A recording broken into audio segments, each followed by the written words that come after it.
Hello everyone, कैसे हैं? अच्छा लगा आप लोगों से मिलके। एक बार फिर से हम डिस्कशन में आए हैं। हमारा वही अकाउंटेंसी का टेक्स्ट बुक लेके मैं एक बार फिर से रिमाइंड करना चाहूँगा कि एनसीईआरटी का टेक्स्ट बुक हमें हमेशा मदद करता है, लेकिन बात यह है कि इसको थोड़ा सा बारीकी से समझना चाहिए कि वो क्या लिखना चाहते हैं और क्या है।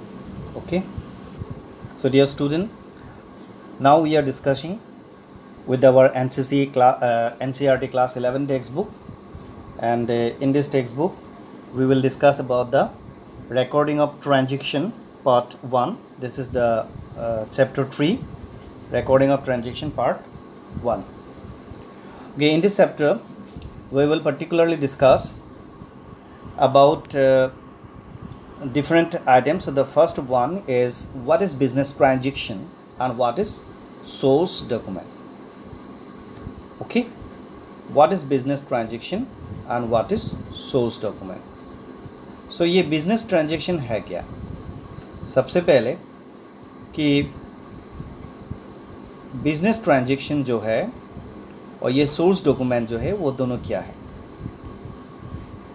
कोई भी डीलिंग हम करते हैं, जैसे कि हम परचेस कर रहे अब एक कंप्यूटर, ओके, सो ये हो जाता है हमारा बिजनेस ट्रांजेक्शन। सो इस बिजनेस ट्रांजेक्शन में हमें देखना पड़ता है कि देयर आर टू थिंग्स। क्या देखना पड़ता है? There are two things.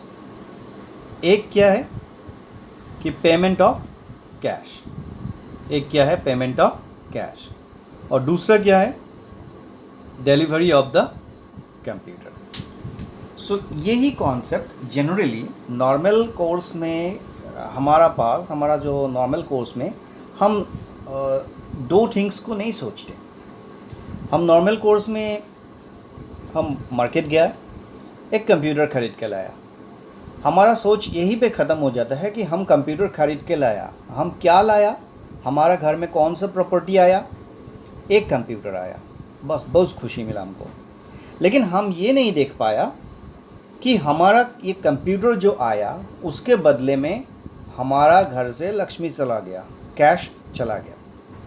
So business angle से आप जब सोचेंगे, बिज़नेस ट्रांजेक्शन जब आप बोलेंगे, देन एडवाइस यही है, इंस्ट्रक्शन यही है कि you try to realise the two fold effect of any transaction until and unless you can express a transaction in two-fold form, एक या दो, इन दोनों फॉर्म में, जैसे कंप्यूटर आया पैसा गया, ये दो आपको रियलाइज़ करना है। अगर आप रियलाइज़ करेंगे इसका मतलब है इस दोनों को आप लिखेंगे, you will write both this things, and this is called the dual entry system. Okay,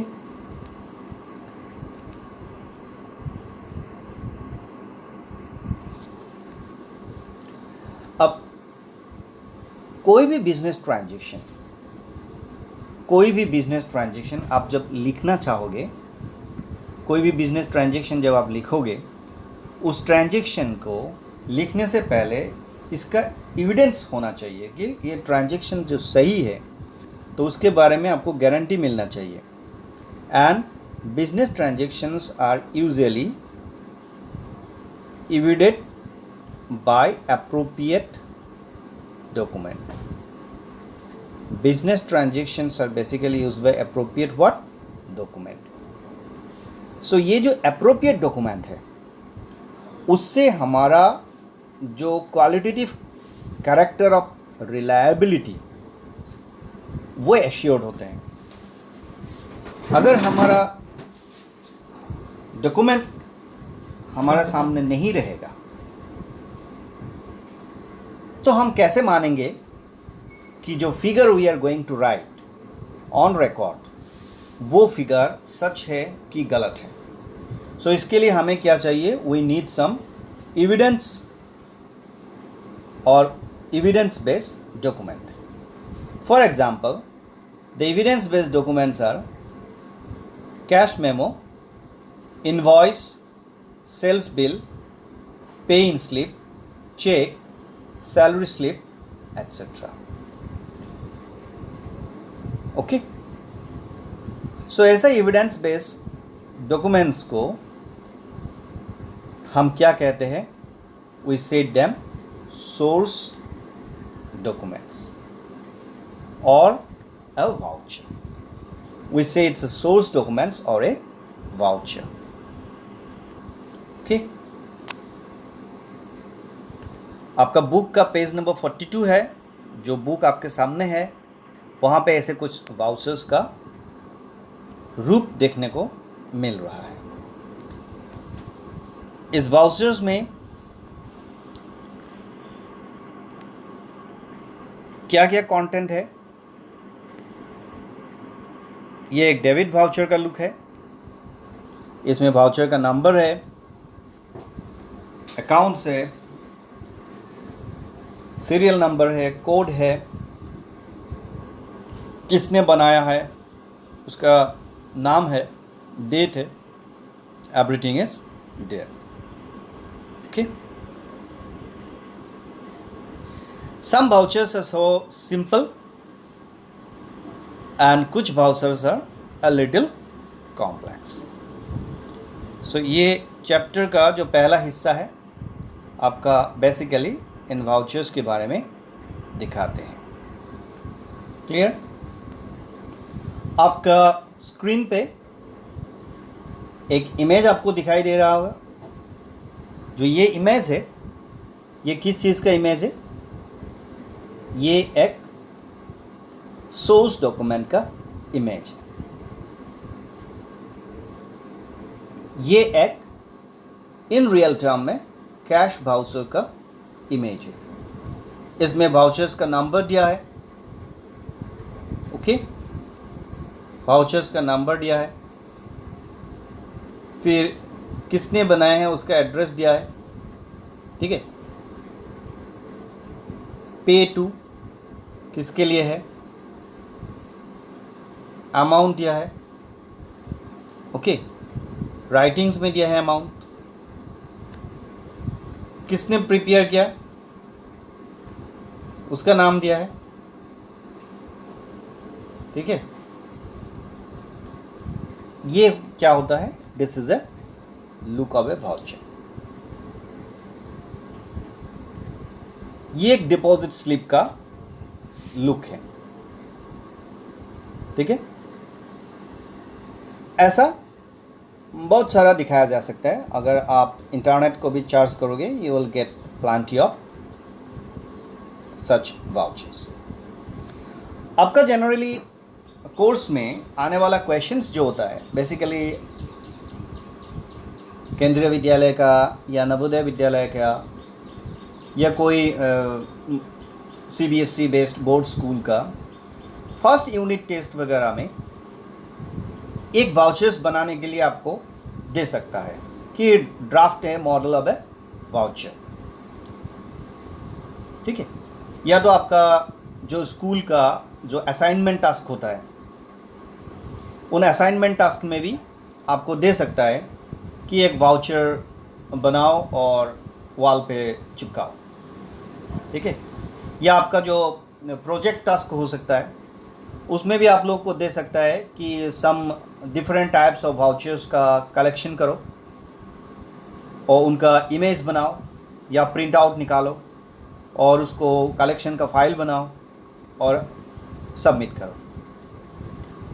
ये हो सकता है कि आपका as a top part of your question आपका 4 marks, 3 marks, 2 marks, 5 marks, unit test 1, 2 ऐसे में आ सकता है। लेकिन देखा जाता है कि हाफ ईयरली या फाइनल में आपका वाउचर्स के प्रेजेंटेशंस के बारे में नहीं पूछा जाता है।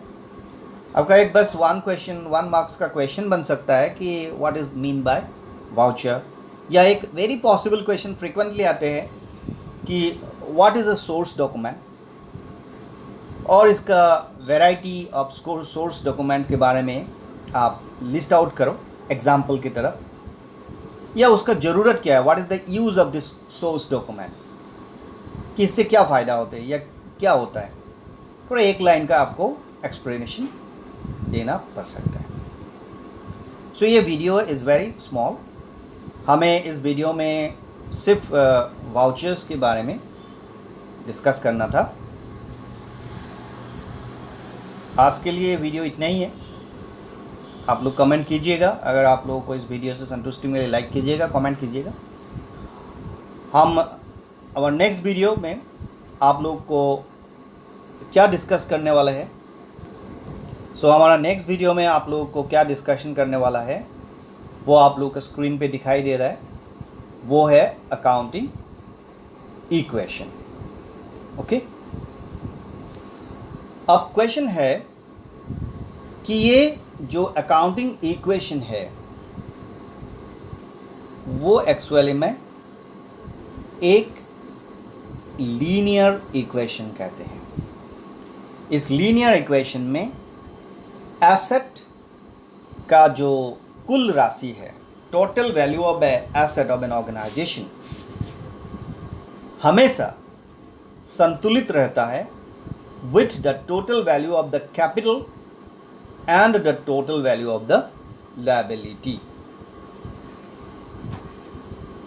मतलब ये एक ध्रुव सत्य है, this is an universal fact, और ये गलत हो ही नहीं सकता। कोई भी बिजनेस ऑर्गेनाइजेशन का ये इक्वेशन हमेशा संतुलित रहता है, ये पूर्व निर्धारित है, ये मैथमेटिकली प्रूव्ड है।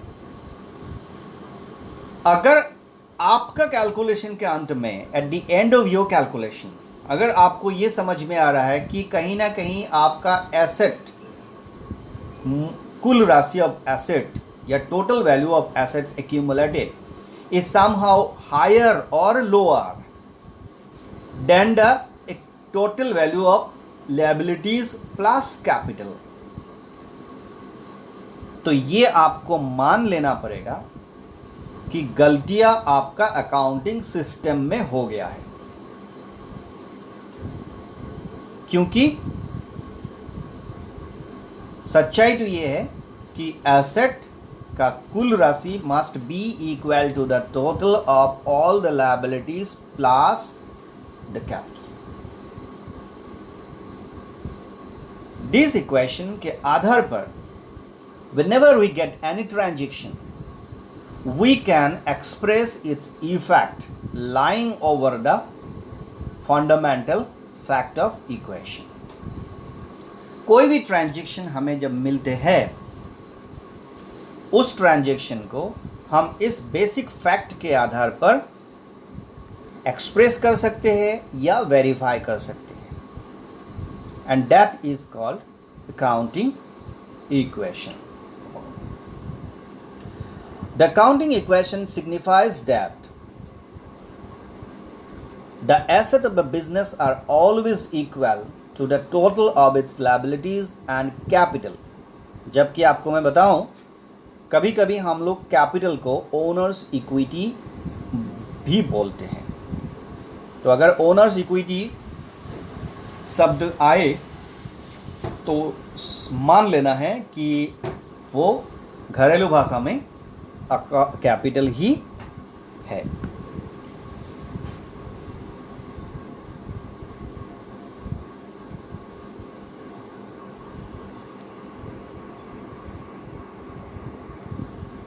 Since the accounting equation depicts the fundamental relationship among the components of the balance sheet, it is also called as balance sheet equation। Generally ये नहीं पूछते हैं कि अकाउंटिंग इक्वेशन का दूसरा नाम क्या है, लेकिन फिर भी जानकारी होने से अच्छा है।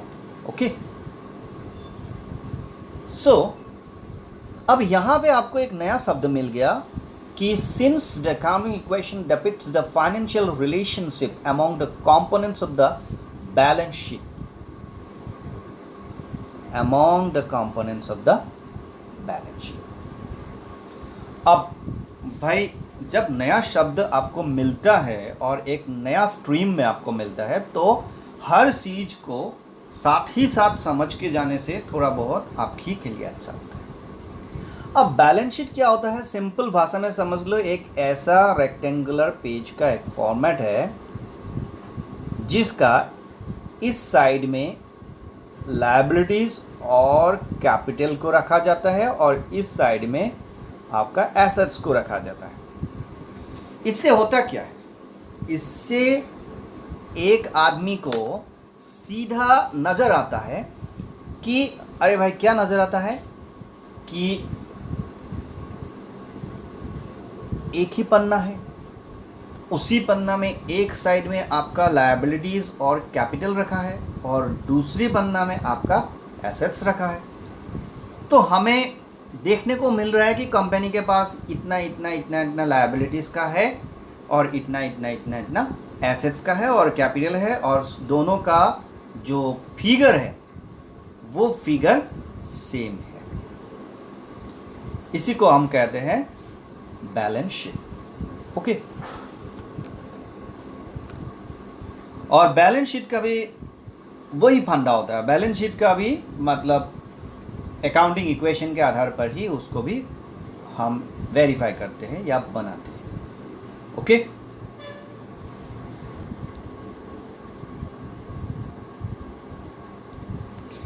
अब यहां पे देखो,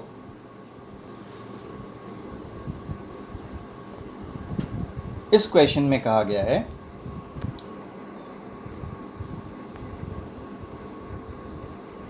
थोड़ा आगे बढ़ते हैं। ठीक है, अब यहाँ पे आपको एक क्या दिखाया गया है, एक बैलेंस शीट दिखाई दे रहा है। इसमें ऊपर में लिखा है कि बैलेंस शीट, और इसमें लेफ्ट साइड में लायबिलिटीज़ को दिखाया गया है, राइट साइड में एसेट्स को दिखाया गया है, उसमें कैपिटल भी दिखाया गया है, कैश इन हैंड भी दिखाया गया है। ये है example of a balance sheet. Okay, आगे बढ़ते हैं। ये है आपका different type of balance sheet. अब हम जाते रहते हैं, हम ऐसे भी स्किप कर सकते हैं, लेकिन इसलिए दिखा रहा है कि आपको समझ में आया कि पेज आगे बढ़ते जा रहे हैं। Okay, rules of debits and credit हम बाद में आएंगे इस संबंध में। ओके, और आगे बढ़ते हैं, क्या है देखते हैं। ट्रांजैक्शंस है, ओके, चलते रहते हैं।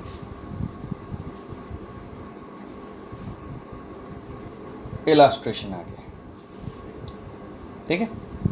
तो इस टॉपिक में हम लोगों को कुछ नहीं सीखना है। अब देखो, हम पहुंच गए हैं 52 पेज नंबर पे हमारा एनसीईआरटी का क्लास 11 का अकाउंटेंसी बुक में, और इसमें हम देखते हैं पहला illustration, illustration number 1। Illustration number 1 में हमने देखा है कि हमको अकाउंटिंग इक्वेशन बनाने के लिए बोला है, और इसमें बोला है कि introduce ₹8 lakhs as cash and 5 lakhs by 50,000 by stock। ठीक है, हमें क्या बोला है, कैश मिला है 8 lakhs और कमोडिटी मिला है 50,000। मतलब कुल मिला के वो बंदा ने दो चीज़ मिला के कितना संख्या का संपत्ति और पैसा लेके आया, 8,50,000 का। तो इसको कैसे एक्सप्रेस करते हैं, इसको ऐसे एक्सप्रेस करते हैं, एसेट और equal to liability plus capital. ठीक है, asset equal to liability plus capital, ये हमारा इक्वेशन है। और इस इक्वेशन में हमने ये देखा है कि उनके पास सबसे पहले कैश कितना आया, कैश आया 8 lakhs, और स्टॉक कितना आया, स्टॉक आया उसके पास 50,000।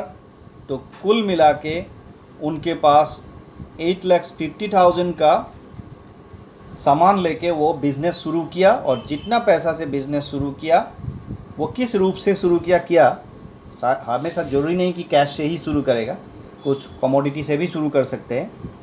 तो दोनों मिला के उसका कैपिटल हो गया 8,50,000। ये हो गया उसका एक्सप्रेशन, और जो इक्वेशन सीन है उससे हमें ये प्रूफ कर दिया कि वो मैचिंग कर रहा है। First transaction is over. दूसरा में कहा गया है, ठीक है, तो दूसरा में कहा गया परचेज प्लांट जिसके बदले में उन्होंने 3 लाख रुपया देना है, बाय पेइंग 15,000 इन कैश और बैलेंस 2,85,000, 3 लाख में से 15 माइनस करोगे तो 2,85,000 बैलेंस अभी देना बाकी है। जो बाकी है वो उसका उधार है। उधार है मतलब वो लायबिलिटी है। सो उन्होंने क्या खरीदा? उन्होंने प्लांट खरीदा, कुछ सामान खरीदा, प्लांट खरीदा। तो यहाँ पे आप देखो, यहाँ पे आपको दिखाया कि प्लांट क्या खरीदा? प्लांट खरीदा। कितना पैसे का प्लांट खरीदा? 3 लाख का दिखाई दे रहा है। 3 लाख का प्लांट खरीदा। बदले में वो क्या दिया? उन्होंने कैश दिया। वो ब्रैकेट के अंदर वो माइनस समझा रहे हैं। कैश दिया 15,000। कितना देना बाकी रह गया? 2,85,000 रह गया। कोई भी किसी भी बंदे को पैसा देने रह गया तो ये हो गया लायबिलिटी। तो ये हो गया क्या? लायबिलिटी। कितना लायबिलिटी? 2,85,000 आपका लायबिलिटी हो गया। ठीक है, ये हो गया आपका दूसरा इक्वेशन। ओके, तीसरा बात है डिपॉजिट ₹6 लाख इनटू बैंक। देखो, बैंक में पैसा दिया, ठीक है, डिपॉजिट ₹6 लाख इनटू बैंक। इससे क्या हो गया? आपका खरीदा क्या? Purchase furniture for ₹1 lakh and payment made by cheque. Cheque माने बैंक से पैसा दिया। अब यहाँ पे देखो, यहाँ पे आप देखो,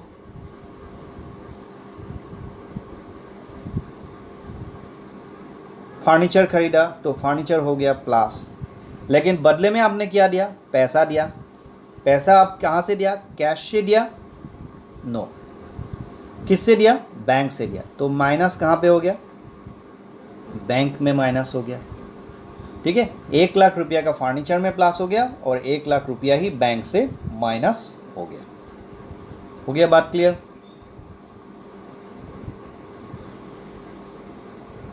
अब जाते हैं purchase goods worth ₹80,000 for cash and for 35,000 on credit. मतलब 2 बार गुड्स खरीदिया।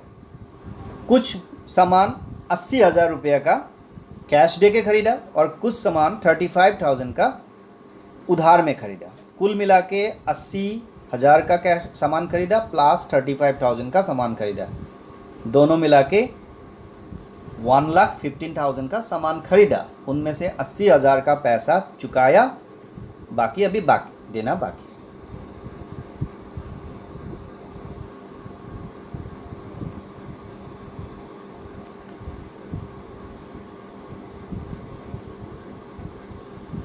सामान खरीदा, इट्स एन इन्वेंटरी। क्या है ये?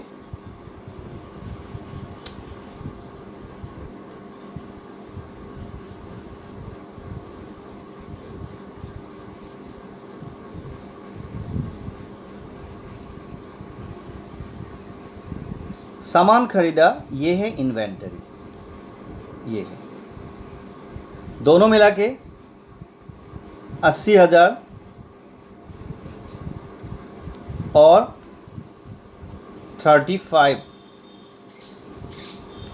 दोनों मिला के आपने 1,15,000 का सामान खरीदा। ठीक है, बदले में आपने कैश से कितना दिया? 80,000। ये आपका कैश से माइनस हुआ और 35,000 देना बाकी है। कोई भी चीज़ उधार हो जाता है उसको क्या बोलते हैं? लायबिलिटी। तो आपका 35,000 उधार रह गया। इसको इस इक्वेशन में दिखाया गया है। हो गया?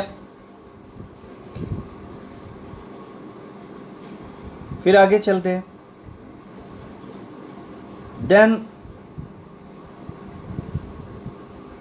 goods amounting ₹45,000 was sold for 60,000 on cash। मतलब पैसा घर में आया 60,000, लेकिन सामान का वैल्यू चला गया 45,000। इसका मतलब है आप 15,000 प्रॉफिट कमाया चुपके से, है ना? तो 45 का सामान प्रॉफिट कमाना अच्छी बात है, बुरी बात बोला है नहीं, क्योंकि सेल करके ही तो प्रॉफिट कमाएगा। फिर भी मैंने समझाया, ज़्यादा कमा लिया प्रॉफिट आप। 45 का सामान आप 60,000 में बेच दिया, कोई बात नहीं, देखते हैं कि आपका कैसे एंट्री हुआ। सो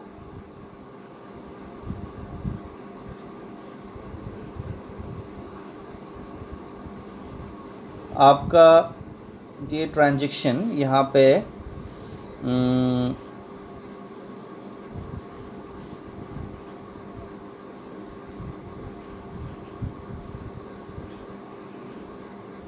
यहाँ पे थोड़ा सा बच्चा प्रिंटिंग का एक गड़बड़ है, तो कंफ्यूजन नहीं होना।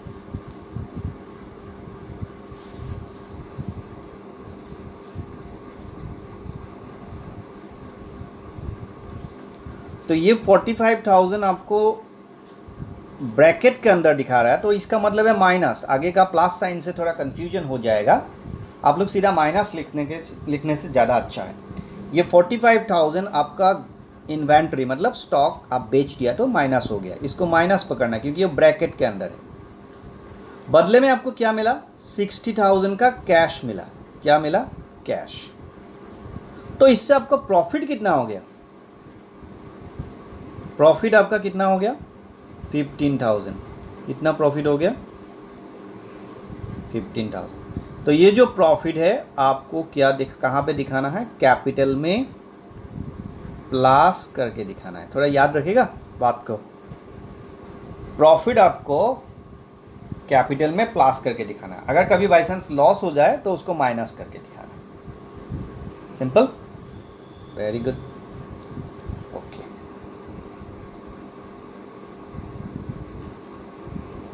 अब फिर क्या बोला है कि goods costing ₹80,000 were sold for 25,000 on credit. 80,000 का सामान बेचा, उसको भी माइनस करेंगे, और 1,25,000 मिला, मतलब आपको 45,000 का प्रॉफिट मिला, लेकिन पैसा क्रेडिट में मिला, फिलहाल आपको पैसा नहीं मिला।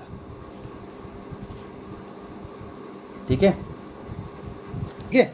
इसीलिए जब हम बैंक में पैसा डालते थे लास्ट टाइम डिपॉजिट में, तो बैंक में हम क्या दिखाए थे? प्लस। लेकिन इस बार हमें क्या है, हमारा बैंक से पैसा गया है, ठीक है, हमारा पैसा क्या हुआ है? बैंक से पैसा निकल के बाहर गया है, तो इसलिए ये क्या हो गया? माइनस। और माइनस को हम किससे दिखाते हैं? ब्रैकेट से। लेकिन पैसा चला गया, मतलब हम किस काम के लिए पैसा दे दिया? हम किसी को पैसा दिया, इसीलिए हम माइनस किया, बिल्कुल सही। लेकिन किस काम के लिए दिया? कुछ खरीदने के लिए दिया? नहीं, हम कुछ भी खरीदने के लिए नहीं दिया। जो हमारा उधार था, उधार चुकाने के लिए दिया। जब कोई उधार आप चुका देते हैं तो आपका बाकी का उधार थोड़ा माइनस हो जाएगा कि नहीं? किसी बंदे को आपको 50 रुपया देना था, अब उनको 30 रुपया दे दिया है, तो इसका मतलब क्या समझ में आया? अब और बाकी सिर्फ 20 रुपीज़ रह गया है, तो 50 रुपीज़ में से 30 रुपीज़ को माइनस करेंगे तभी 20 रुपीज़ रहेगा मैथमेटिकली। सो इसीलिए लायबिलिटी साइड में इसको क्या कर रहा है? माइनस कर रहा है। उसको ज़्यादा बड़ा बड़ा मोटा मोटा हिसाब से नहीं समझना है, सिंपल भाषा में समझना है। सो किसी बंदे से आपने सामान खरीदा था, बदले में उसको 35 रुपीज़ देना था, अब आप दे दिया है, तो इसलिए आपका हाथ से भी पैसा चला गया और आपका जो लायबिलिटी है वो भी थोड़ा सा घट गया है। ओके, फिर देखते हैं क्या लिखा है। Check receive from customer amounting ₹75,000। ये अच्छी बात है हमारे लिए, हमको पैसा मिल रहा है। वाह, बहुत बढ़िया। किससे पैसा मिल रहा है? कस्टमर से। क्या मिल रहा है? चेक। चेक कहाँ पे इफेक्ट होता है? चेक इफेक्ट होता है बैंक पे। ओके, तो बैंक में इसको हम क्या दिखाया? साइन को देखिए, हम इसको क्या दिखाए? प्लस दिखाया है। और कस्टमर मतलब ये डेटर्स जिससे हमें पैसा मिलना था उन्होंने दे दिया, तो उनको कितना पैसा देना था हमें? 1,25,000 उससे मिलना था। वो बेचारा, उसको भी तरस खाओ भाई। वो 1,25,000 एक साथ नहीं दे पा रहा, फिलहाल वो कितना दे रहा है? 75,000 दे रहा है। चलो भाई मान लो 75,000 दिया, तो भाई बंदा ठीक है, तुम 75,000 दिया, अभी तुम्हारा लेकिन 50,000 और बाकी रह जाएगा। हाँ याद रखना, तो 75,000 उसके अकाउंट से माइनस हो गया और इधर आके वो पैसा लॉस हो गया। सिंपल करके समझो, ज़्यादा इसमें रॉकेट साइंस है नहीं कि आपका दिमाग चकरा जाए, आराम से, ठीक है।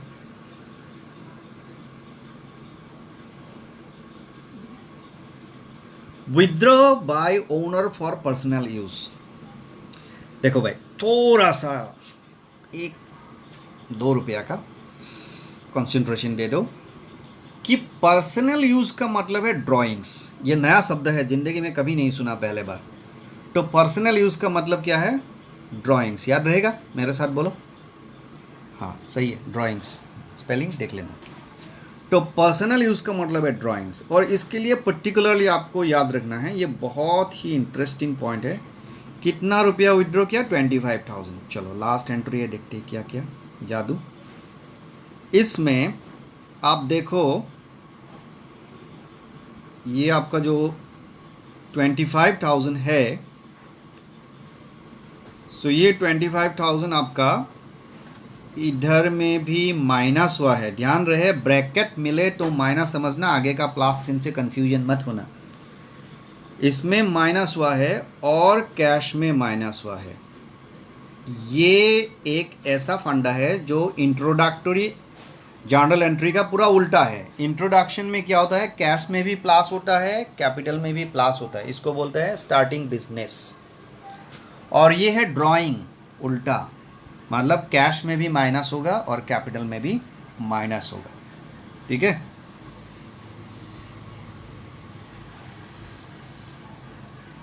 Okay, so with this things we have come to the conclusion of our textbook analysis of the first explanation.